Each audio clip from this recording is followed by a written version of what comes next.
introduce you to a great friend of mine, somebody that's been really inspirational in my career. And I was thinking about this yesterday. I mean, I've been following you and your work, and I've known of you for probably over 15 to 20 years now, which is crazy that it's 2020. But I remember being a young guy in the fitness industry, just sort of, loving the training aspect. And then I was introduced to this whole business of fitness, which I didn't even know existed. I was so one-dimensional. When I came across your stuff, it was like, wow, this is amazing, because I had never seen that perspective before on business. So it was really cool how you were started in the fitness industry and then said, hey, there's this whole business world within the fitness industry that I could start talking about. But I'll let you talk about your journey and how you got started. Well, no, I appreciate you having me on, Dana. And I've obviously known of you for like 15 years. I remember when you reached out to me, and you reached out to me right about the same time as another one of my longtime friends and clients, Dana Cavalea, it was cool because you were working with the Yankees and he was working with the Mets. Yeah. Of course, I gravitated towards him because I'm a Mets fan. Yeah, obviously. But it's been a long journey. So I've been online. I started my first website back in '98, the end of '98, and it was purely to promote my strength and conditioning business, because I was working full time in a children's hospital, and on the side I was training young athletes. And it was really funny. I would train. I hustled. We talk about hustle. Yeah. Man, did I hustle! So I set up programs at a local skating rink, and I trained all the ice skaters and elite figure skaters. I couldn't skate. I still can't skate. I did it with tennis. I even made my way onto the the USTA tennis training team. I went to Flushing and trained people. It was really cool, just hustling and working and training all these young athletes. And it just started to take off. So my whole website was just to promote my training company. It was called, at the time, it was called Complete Conditioning. And it was, I was a college athlete and I ran track and I was a sprinter. So I talked a lot about speed training. We talked vertical jump and power. And it just grew because I was really kind of the first one to do that. And after a few years of doing it, it wasn't an overnight. It wasn't like 5 minutes later, all of a sudden I'm making money. I started selling training equipment. I started selling medicine balls and stability balls and agility ladders and all this stuff. And after years and years of doing it, I started making money, and it kept growing and growing. Other trainers like you, mostly strength and conditioning guys, especially from the NSCA, started saying, well, this is cool. You're doing this online. Can we sell online programs? Can we, really good strength coaches, like a guy who's become one of my best friends is Dwayne Carlisle, create these speed training VHS tapes. Yeah. I used to sell them for him. So that was it. I just found my way into it. I never went online saying, you know what, I'm going to make money and I'm going to teach business. That wasn't my idea. It was purely fitness, strength and conditioning, but it kind of progressed, and I started helping trainers, and I loved talking about business, and it eventually became like half teaching fitness, half teaching business. Eventually it morphed into teaching business full time, almost for the past decade, until about 2 years ago when I had some health issues. And I kind of said, you know what, I'm coming back to fitness. Like I needed to take care of my own health, and my true love of health and wellness and, personal development and just feeling good. I still talk about business. I still teach some of it, but I love just coming on and helping people. Now it's like all about helping people live a good life, feeling better, feeling good, Yeah. and doing things like this. No, and it's great because, if you think back to 1998, right, which seems like forever ago. I mean, I think about, how did you say, hey, I'm in this training business, I'm going to go start a website? Like, I mean, was it just, what called you to that? What, I feel like you're so intuitive, and that's why I think it's important. Like, you have the intuition and you make it happen. You know what? I saw it growing more and more by the day. I saw more companies, not a lot, but more companies were saying, visit us on the internet at www. I'm like, this is interesting. And I said, maybe if I could just create a website that would just promote my training company, it would be more like a brochure. But instead of doing what everyone's doing and just saying, here's my hours, here's our schedule, I would add more to it. You're right. Maybe it was an intuition, but I'm like, why not write articles? Because when I graduated college in '94, I loved publishing. I loved magazines. I published my own magazine that lasted one issue. I love movies and I remember I used to go to Tower Records Mm, probably 2 to 3 times a week. And there was a newsletter, a print newsletter. It was like a 18 or 30-page newsletter, black and white. And I think it was called the Laserdisc Review. And all the guy did was review Laserdiscs. And I bought a book on how to start your own print newsletter. And that was going to be my thing because I knew people wanted information. I knew they'd pay for it. And I thought I was going to be a newsletter publisher. So I took that idea of content and publishing. I'm like, well, I love fitness. Let me start talking about fitness and strength and conditioning. And that's what I did. I just poured my heart and soul into the content. And I think I'm a natural connector. I love talking mm, to people. I love helping people. So I'd have other people start to write articles for me. And I just saw it happening. But remember, back then, there was no Facebook. There was no YouTube. You couldn't do online video. You could barely do pictures. I remember putting photos up. Then in 2000, I became a gym teacher in the South Bronx. My friend would take pictures of me in that little gym there working out. And I remember we'd upload the picture and it would be a picture of me, let's say doing a press, a dumbbell press. And you'd go onto the page, it would be like, deep, deep, deep, deep, yeah. deep, deep. It would take like 6 minutes to see one picture. So it was more about the text and there's technology changed. I just poured my heart and soul into it. But Mm, I'm always trying to, I think with business, one of the big takeaways is you always have to put yourself in the shoes of the customer or the potential customer, and what do they want, and how can I serve them better and give them more, and separate myself too at the same time from what everyone else is doing, and yeah. stand out as opposed to just. I think what most people do is they just do the bare minimum. They're like, what's the least amount I can do to make the most money? When that's not always the best way to go. I mean, you're a hard worker. You're a really hard worker. I look at it as, what can I do to just blow people away? Yeah. What can I do where I become top of mind? And if I have an offer, the offer is so good, they can't buy it quick enough. They're like, of course I'm going to buy. Of course, here's my credit card. Like, of course I want this, instead of like, I'm not sure if it's good enough. I'm not sure if it's worth it. We Yeah. got to get to that point. Selling a lot of value, obviously giving a lot of value. But one question I have for you is, you started in the health and fitness space. How important is it to focus on a niche, or is that important? Because you hear, the riches are in the niches. There's all these different sayings. And Right. there's a lot of people that are going to listen to this that are just thinking about an idea, or they haven't started a business before. Yeah. What do you say to that? Yeah. And there's a lot of ways to differentiate yourself from the competition. Look, here's the good thing about being online. There's a really low barrier to entry. I mean, you can get started now.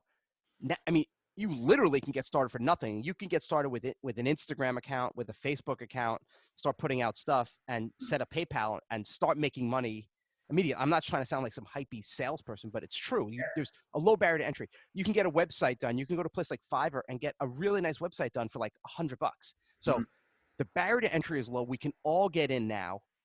However, on the flip side, the barrier to entry is really low.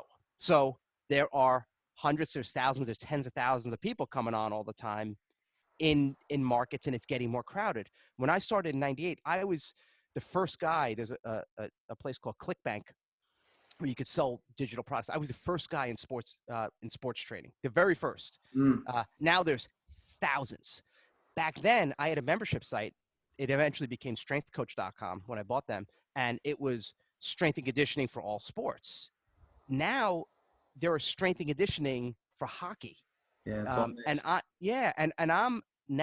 I'm of the idea that I think the more you niche it down, the better. You want to niche it down to you're the clear and obvious choice. Like that's where you want to be. And what happens is, as entrepreneurs, our first instinct is to reject that because we don't want to limit ourselves. We're like, well, if I'm only hockey training, what about all the baseball players? What about the soccer players? What about the football players? I'm like, you're better off owning one thing, because if I'm a soccer player or I'm a hockey player and I'm a dad of a hockey player, thankfully my kids don't play hockey. That sport is brutal for scheduling. I know that. I have 4 kids, so I get it. And expenses. Oh Jeez. my God, it's You got brutal. to be It's up all brutal. night trying to get your kids to practice. Don't let your kid do hockey. You're Don't up do at it. 4 a.m, ice time in New Hampshire. Screw Yeah, that. can't win. But if you're a dad looking for your son or daughter for hockey training online, are you going to buy a product that's sports training for everyone? Are you going to buy one that's, strength and conditioning for hockey? Even if they're both the same programs, there's a very, very good chance you're going to buy hockey. And to go even further, you're like, okay, that's cool. What if your son or daughter is a hockey goalie? And if there's strength and conditioning for hockey, and there's strength and conditioning for hockey goalies, there's a 99% chance you're going to buy the goalie one, right? Assuming the marketing's right and the value's there. Now, what I'm not saying is you should trick or deceive people. The truth is, and with all your strength and conditioning background, and again, that's my background. People forget, like I have a master's in exercise physiology. That was my life, was training. I'm not just some marketer who like makes up shit in fitness.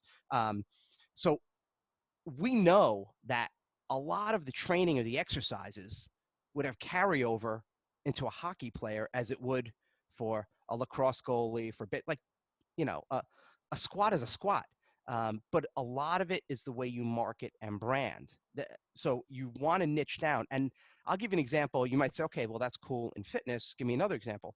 I know people can't see my screen or anything, but let's think of coffee. There's a coffee company called Bones Coffee, and it's black and it's skeletons. And there's like skeletons, like playing skeleton guitars. It's called like Death Cinnamon. It's like really hard rock and roll looking brand.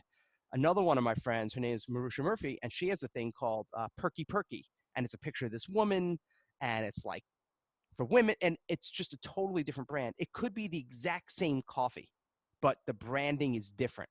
And we don't realize, we're like, oh, I don't care about the brand. It's all about the product. We don't realize how much we get sucked into the branding of stuff. It is unreal. So the more you could specifically own an audience, the better. And depending on your goals, if you say, look, I want to build $1 billion company, you're not going to do it doing strength and conditioning for hockey players or for hockey goalies. It's too narrow. But if you want to say, I want to build a really good lifestyle business that does 6 figures, maybe even could creep up close to 7, maybe 7. Then yeah, you can own a niche. You could do it with a few thousand customers. You don't need millions and millions of customers to hit those numbers, as long as you're providing really good products and service and just overwhelming people with awesomeness every step of the way. Yeah, and what do you do? How do you talk to people, and how do you talk to them about not wanting to do everything? Because again, like you said, everyone wants to do everything, but they haven't even made their first dollar yet, Well, if you try to sell to everybody, you sell to no one. It's a dangerous game to play, because what happens is you start to water down your message. So you start thinking, okay, I want to. So let's do a real world example. Give me an example. Give me any product or market, and we'll kind of see how this would work. So I have a client that has a jewelry business, right? She makes jewelry for women specifically. Mm-hmm. Okay. So instead of saying we're jewelry for everyone, having all of the imagery. So if you're speaking to women, all of a sudden, well, first of all, from a marketing perspective, from an actual traffic perspective, now you go into, let's say, Facebook, and you could say, one of the first questions is, who do you want this ad to reach, men or women? You click women. Right away, you reduce 50% of your potential ad spend, or the waste. Think about how much waste you just removed by trying to reach everybody. That's a huge example right there. And then all of your words would be different, because a lot of words are going to appeal differently to women than to men. Might be, if it depends on the brand. Like if you're a jewelry company, is going to be more kind of fun and hip and a little kind of millennial. It might be like, hey, gorgeous, what you wearing? You would never say that to a guy, right? It just wouldn't, it's not the right thing. So the minute you start speaking to a specific person, your marketing becomes so much more clear. And not only your marketing in terms of your messaging, but in terms of where you go, where they are. Now you could do trunk shows. Now you could go to places where specifically women are going to be. Now, people will say, well, what about Facebook? They reach everybody. What about Amazon? They reach everybody. But if you actually look at their origins, what did Amazon sell when they were first online in like 94? Books. They started in a niche, right? Very narrow. We just sell books. Then I remember it went to books, CDs, and movies. And then lawnmowers. Like then it expanded, right? Yeah. Facebook. How did Facebook start? They didn't open up to everybody. Colleges and social networking, right? It just more narrow. More narrow, Dana. They started just Harvard. Oh, wow. I didn't They realize. said when it first opened, it was only for Harvard students, and then it didn't even go to all colleges. Then he had proof of concept. He said, okay, it's working here. Let me open it to Ivy League. Started working. Let me open to colleges. So you can start narrow, and as you start getting traction and getting more money and resources, you can start to widen your appeal. And that naturally does happen. So you do have to be a little bit thoughtful about the name of your company. So if you call your company, um, just going back to the goalie thing, if you call yours, hockey goalie training, it's going to be hard to start expanding out, right? So you want to think a little bit down the road, maybe not too broad. You want to give yourself a little, but you want to give yourself a little flexibility. So I tell everyone, I'm not saying you can never go wider, but I think to get traction and momentum, you got to start narrow and own that niche. And what you might find is, I love it here. It's comfortable. It's a great business. I don't need to go wider. Or you might say, this is cool. Let me start expanding slowly out to adjacent markets. But Yeah, I I find think. that, yeah. Would you say today? I think a lot of people feel, they see the influencers and they see a lot of the success that people are having in business. So they feel like, well, if I start small and I'm in this little thing here, no one's ever going to know about me. But you're saying no, that's not the case because you're going to become known for being the best at this. It's the opposite. Yeah, It's the opposite. If you're, let's say, a great way to get in front of people for free is exactly what I'm doing here. You know, leveraging other people's audiences. We're friends, and you said, "Hey, do you want to come on?" So now you've spent all of these years, decades, building relationships, building your list. You've probably spent money into list building, into marketing. So you're in front of hundreds, thousands, tens of thousands of people. I am now stepping in front of your audience. There's no cost to me. It's just my time. So now if you're in front of an audience, you can have your message, and you could make your message stand out even more. So as opposed to being just general. So I love narrowing down and owning that specific thing. And you're right. If there's thousands of influencers talking about all these big dumb things, you narrow it. I know one person. She's a copywriter. She does over 250,000 a year. Do you know what her copy is? For people who don't know copywriting, people who write for other people, right? She narrowed it down. She only does email subject lines. wow. That's it. I mean, talk about owning a market. If you're teaching marketing, you could say, you know what, I don't just teach online marketing, because there's agencies that we do Facebook, we do Google, we do YouTube.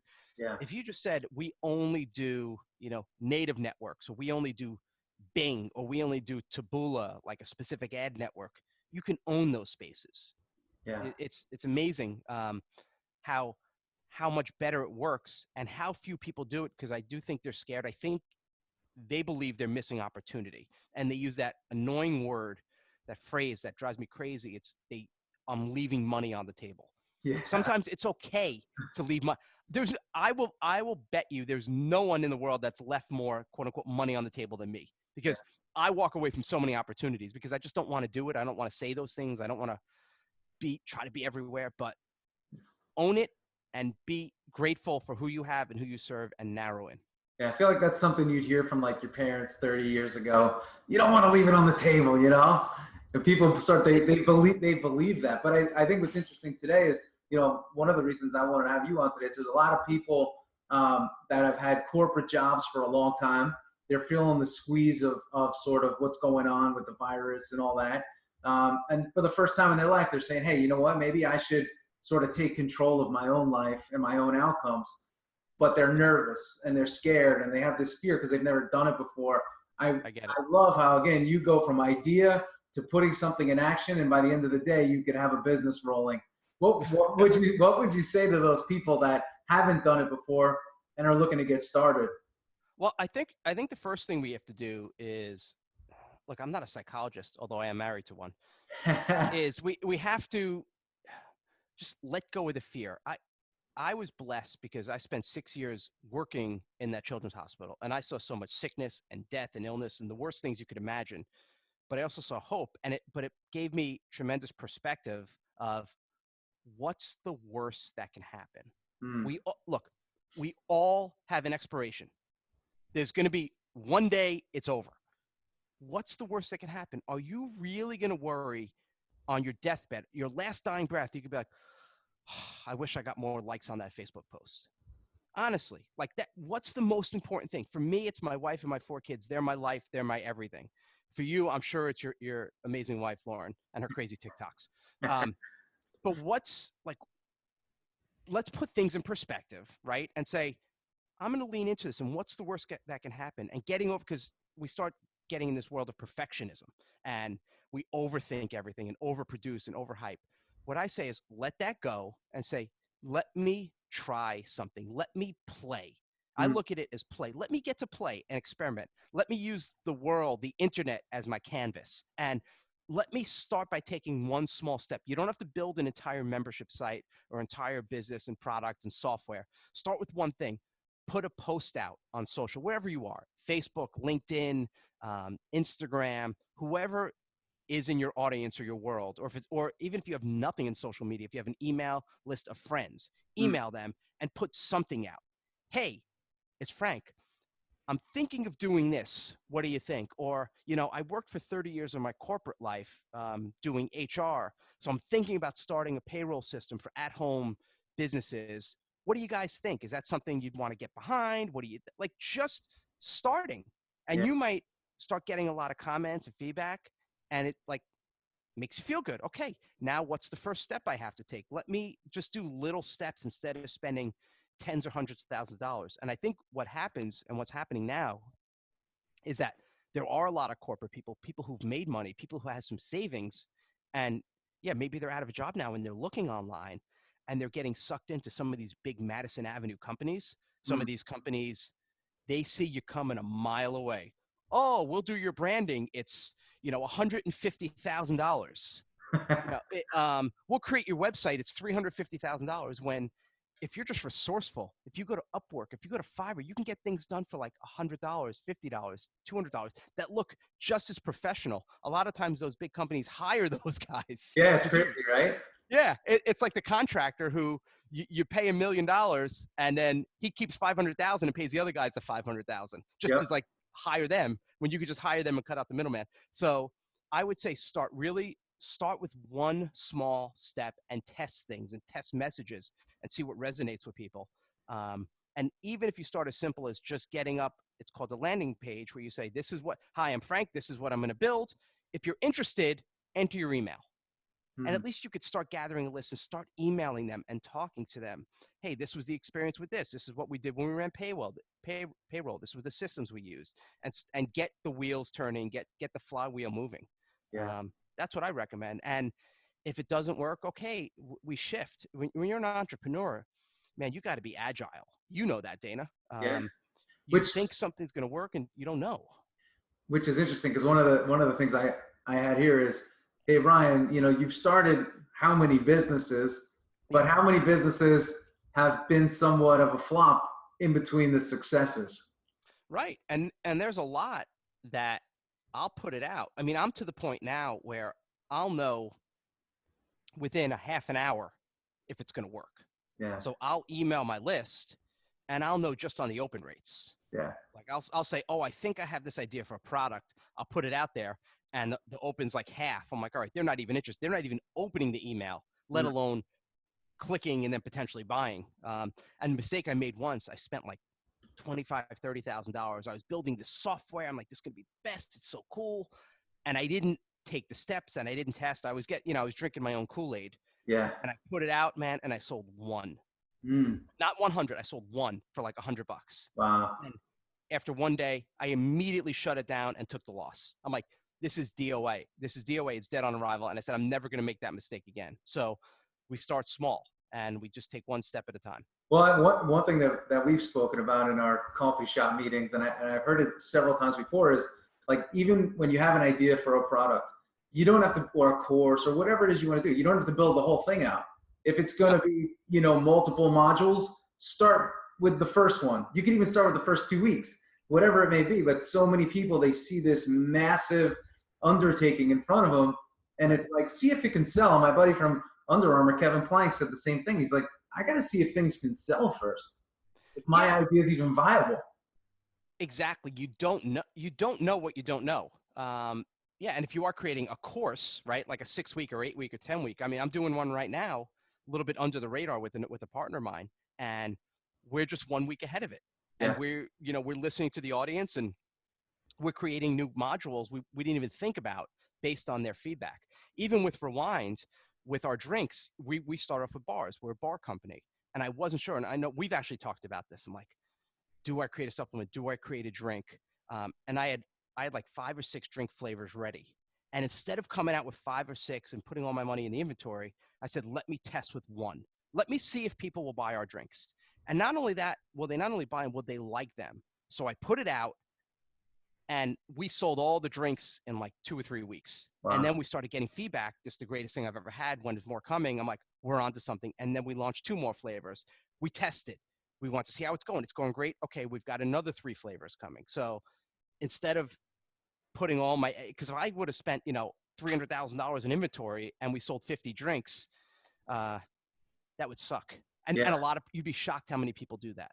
Oh, I bet there's a ton. So I want to spin one more time because I think it's cool, what you have going on right now. So you created this sort of, I almost feel like I'm not doing it justice calling it a Yeah. supplement company because it is a true like lifestyle company more than anything.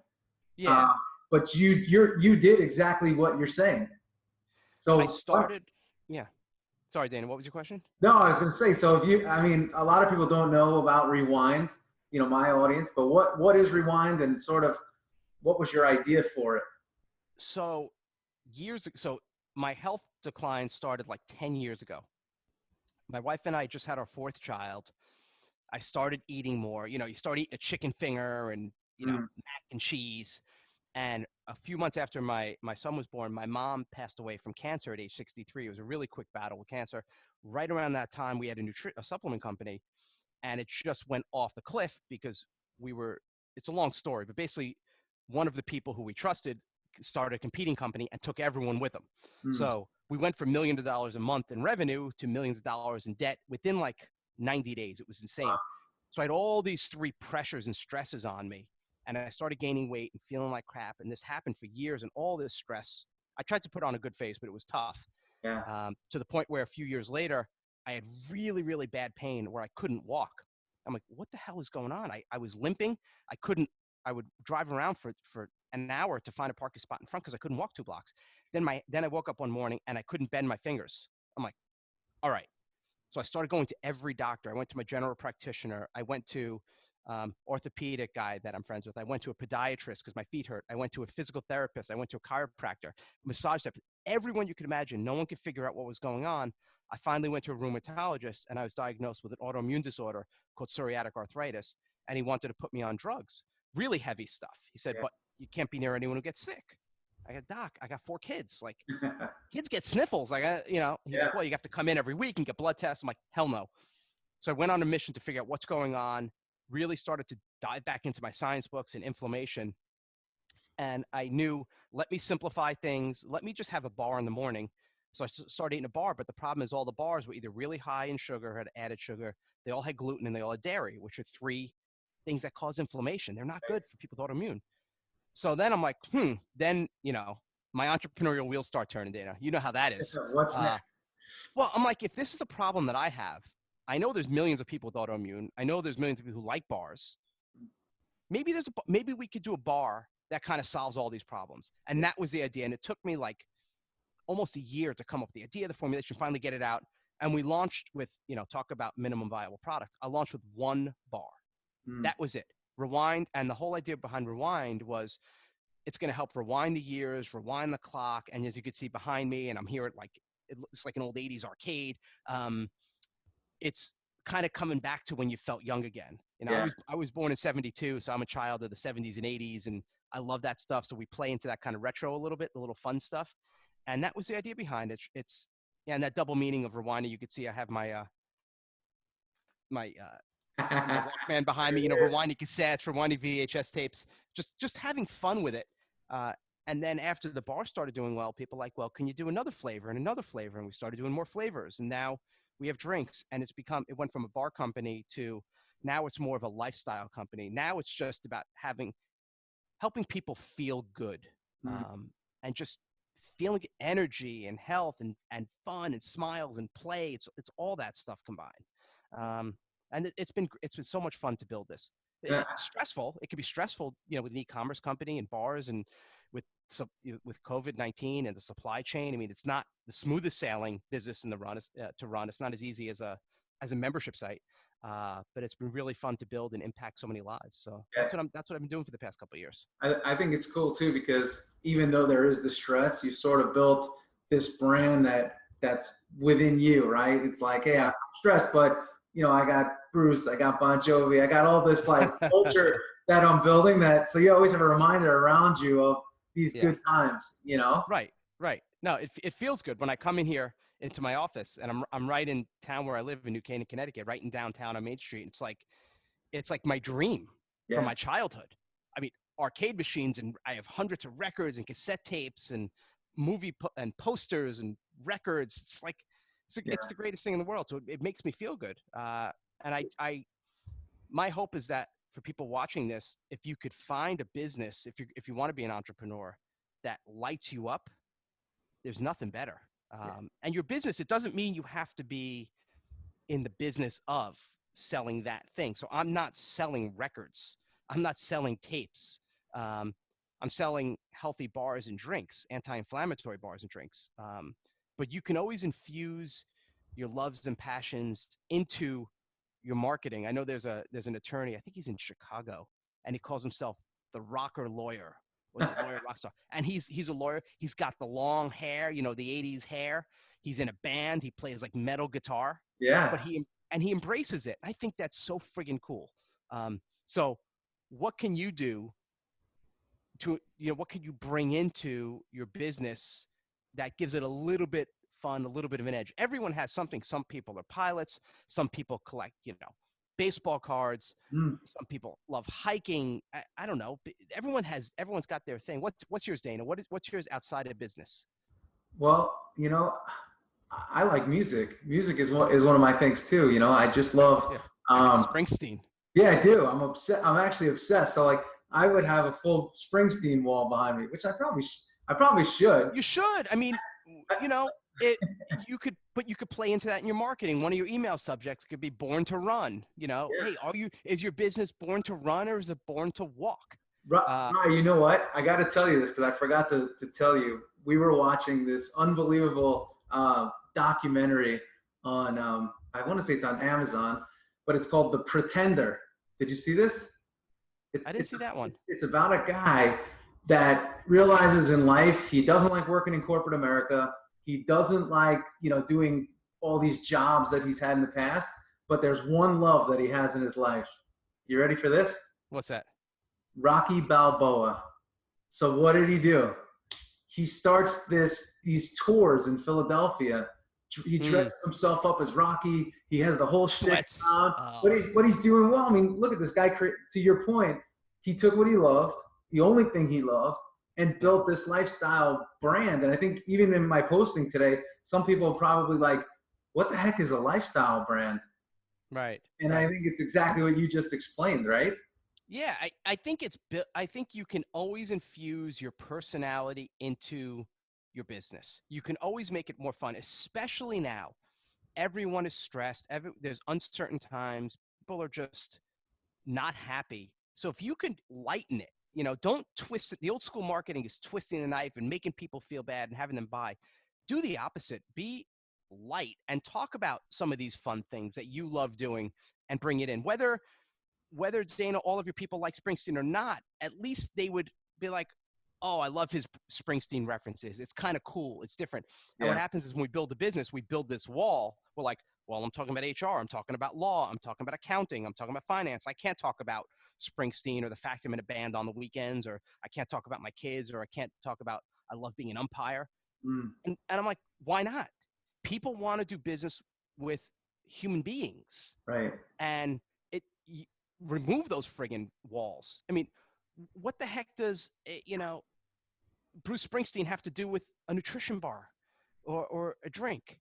But who cares? And Yeah. people like it. They like the fact it's different. So and what it does, without getting too markety right now, on a deeper level, it's called triggers. Jonah Berger, uh, brilliant professor, wrote a book about that, and it's getting people to think about your business on an unconscious level when they're not even thinking about your business. So for example, if you talked a lot about Springsteen, not every day like a lunatic stalker, but once in a while you layer some things in, right? But people know that you love Springsteen. Every time they hear a Springsteen song or see a video or hear a reference, they're going to, on an unconscious level, think of Dana, Yeah. right? When people now think of 80s, or they hear an 80s song or an 80s video or a reference, whatever, they, on an unconscious level, and it's amazing how much I get tagged on every 80s, every Gen X reference you could imagine. I get tagged dozens of times a day.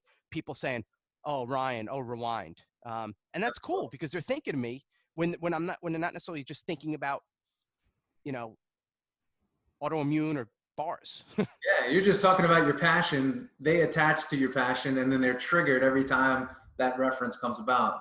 Yeah. It's pretty cool. But I think the best part is to see you having fun building Yeah. a company that changes lives. And yeah, like any business, just like going to work every day, there's going to be stressors. But I would say there's nothing better than doing your own thing for for someone that has a big idea or even a small idea that's creative and excited. Oh, absolutely. And when you do that, man, life is great. You just lean into it and have fun. And I wake up in the morning not thinking, "Oh man, I got to go to work." I'm like, I'm blessed. I get to go play. Yeah. And I've always been able to do that, or I always try to do that as much as possible. So find things that light you up, find the business. Obviously, it's got to make sense, right? It has to make sense from a business model perspective, from a customer acquisition method. There's a lot of the business metrics that need to take place. I'm not saying you just come on and start talking about Springsteen and you can be a millionaire. That's Yeah. not how it works. So you have to have the heart, which is like the passion, the love, all that stuff, and the smart, which is the marketing, the calls to action. What's your customer acquisition cost? How are you generating new customers? Are there upsells? Or the down? There's that stuff too. You got to know both, but when you combine them, you get a really, really good business. Yeah. No, and you have some fun when it starts to work out. Otherwise, what's the point? Exactly. My last question for you is this. I always end every show with this. I sort of spring it on you because I don't want you to have to overthink it. And I know Right. you're a quick thinker, but it's called the Becoming a Champion show. So what does the word champion mean to you? To me, a champion that's a really, really good question. I think of someone who's been through the journey, has worked hard, has been focused on their goals, and achieves it, and just like reaching the pinnacle. A champion has never given up when everyone else has. And it's that mentality of it's resilience. Like what the thing besides agility, if you want to win in life, in business, being a husband, a wife, a father, whatever, you've got to have that mentality of resilience, and you got to just get back up. And that's what a champion is. Someone who's resilient and just gets back up and just doesn't stop. I love it. No, that's awesome. Well, I am grateful to have you as a friend, and I'm grateful to have you on the show. And I'm going to put a link, and if for anyone that has not tried the Rewind bars, you got to try them, and you got to try the drinks too. Where could they find you? Just go to Rewind Bars, REWINDBARS.com. Our bars of this live show, they had just sold out.